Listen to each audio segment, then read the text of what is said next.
The Fujifilm X Pro 2 was hands down my favorite piece of gear in 2023.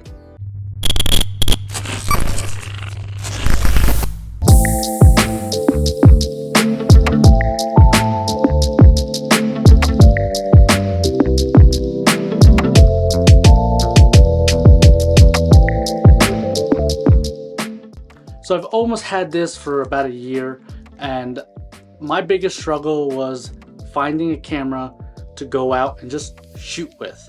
That was the most important thing for me, was to just go out, be able to shoot, not worry about any formalities, not worry about what lens I need and what mic I need and what lighting I need.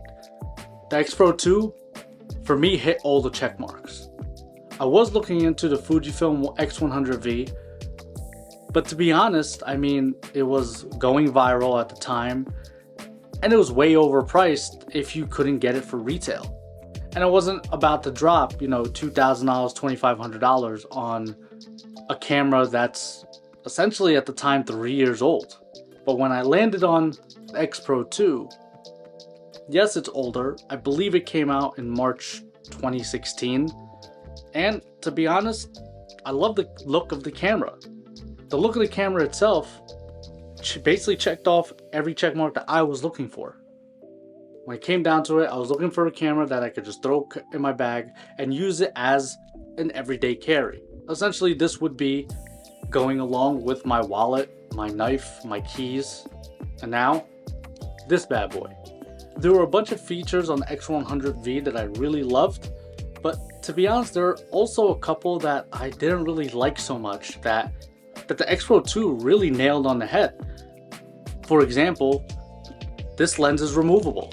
On the X100V, you cannot remove the lens. It's a non-removable lens, and to be honest, I don't want to be constrained. Just because I want to have a smaller setup doesn't mean I want to be constrained to what my setup could be. Next, I was looking up the X Pro 3 actually, and they did wind up getting rid of the D-pad, which I didn't really like so much either. This was a fixed screen, which it didn't go anywhere, which I loved as well. And I was really looking for an everyday camera where it got me back to actually looking through the viewfinder and shooting. How did I land in Fujifilm? Well, I was looking for the vintage look without going to film. Now, I actually have film for this bad boy, and I will be making a video about this bad boy soon, but honestly didn't want to have to worry about film.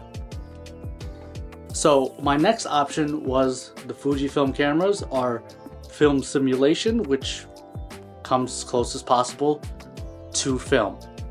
Now, the aesthetic already matches.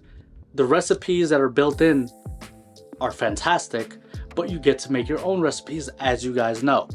I only shoot JPEG on this. I'm not shooting raw images.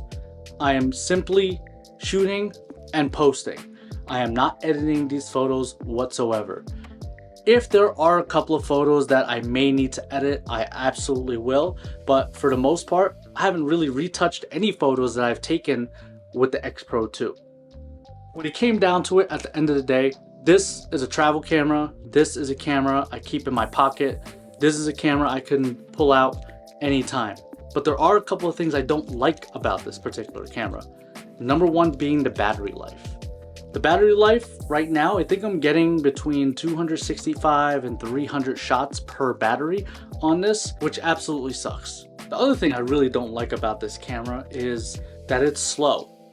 It does slow you down, but I think it slows you down a little too much.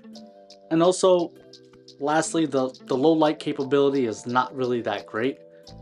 I did pair a 23mm lens, particular lens. A minimum aperture is 2 on this. It's done a damn good job, as you could see in some of these images, where it does exactly what I wanted to do. If I wanted some pictures of my family real quick, maybe at a barbecue, I could take it. At someone's house having a good time, or out and about, just keeping my car to jump out of the car at any moment, take a picture. This is a lot easier to carry than this. And unfortunately, I was carrying something like this all the time.